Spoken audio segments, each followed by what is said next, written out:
Now, who is the best fit for Kyler Murray, who I think has become so incredibly underrated? I want it on the record that I still do believe in Kyler Murray. He is one of 3 players, along with Josh Allen and Cam Newton, to throw for more than 20,000 yards while also running for more than 3,000 yards. Kyler Murray has the talent. He looked like a top 10 quarterback at one point in his career. He's a first-round pick for a reason. Injuries in Arizona, not the greatest supporting cast in Arizona. Ironically, I think this is the best supporting cast he's going to have offensively, or he would have had offensively if they didn't release him. I still believe in Kyler Murray.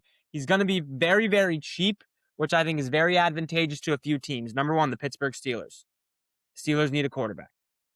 They need a quarterback. Kyler Murray is objectively better than Aaron Rodgers at this point in his career. Aaron Rodgers is the most overrated player. He's not been good the past year. He's been a bottom 10 starter in the league the past 2 seasons.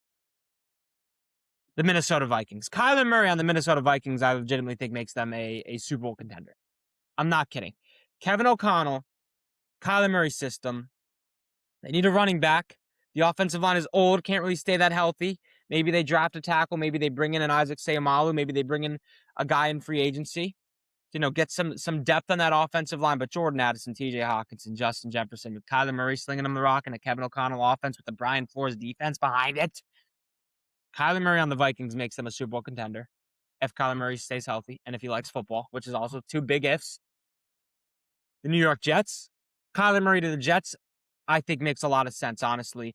And I don't think Kyler Murray is the franchise quarterback, although I do still partially believe in Kyler Murray. I can get behind Kyler Murray on the Jets because the Jets, believe it or not, offensively, I think they're a quarterback away. I mean, you have Olu Fashanu, Armand Membu, stud tackles. You could use an interior offensive lineman. Garrett Wilson's a stud. They just franchise tagged Breece Hall. They have enough weapons, maybe bring in another wide receiver too, but I feel like A.D. Mitchell, John Mechie, and Garrett Wilson is more than enough for Kyler Murray to work with, especially if Mason Taylor takes a step in year 2. He had an above-average season for a rookie tight end. Breece Hall's a stud, especially catching passes out of the backfield. I think if the Jets sign Kyler Murray, their offense can be a top 15 unit in the NFL next year. If Frank Reich's the right play caller, which is another, again, a very big if. But the Jets' offense is in a spot in terms of talent where they just need a quarterback, maybe a wide receiver too. And if they got the right quarterback, it can be an elite offense in this league. This is the best offensive line the Jets have had since 2011 on paper. With Joe Tippmann, Josh Myers, Armand Membu, Olu Fashanu. So Kyler Murray to the Jets, it doesn't all of a sudden doesn't sound like the most horrible thing ever.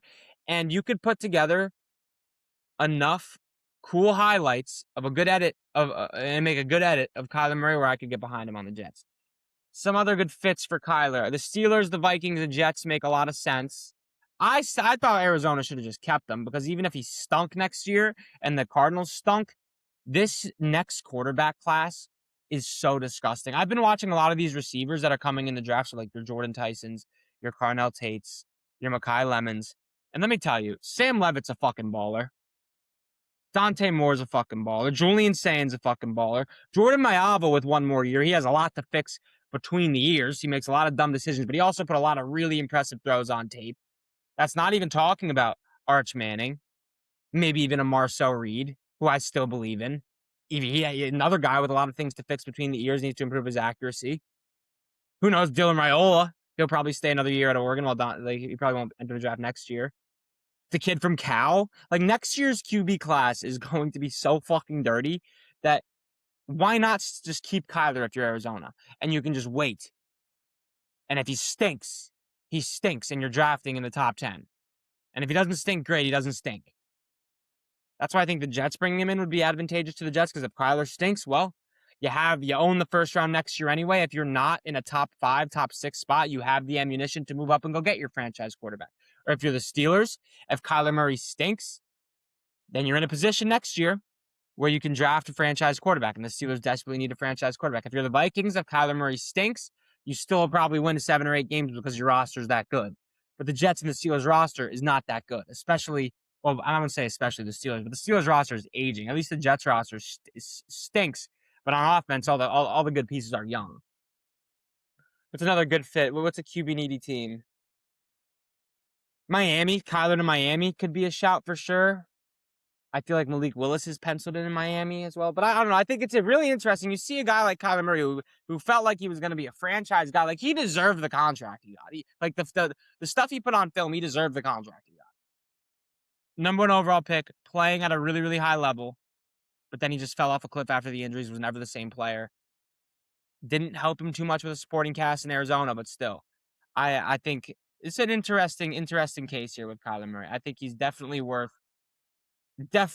of the best bridge quarterbacks a team could ask for, because you're going to be getting him on a really, really cheap contract for a couple of years, 1 to 2 years, and he has really high upside. So I think Kyler, very interesting free agent.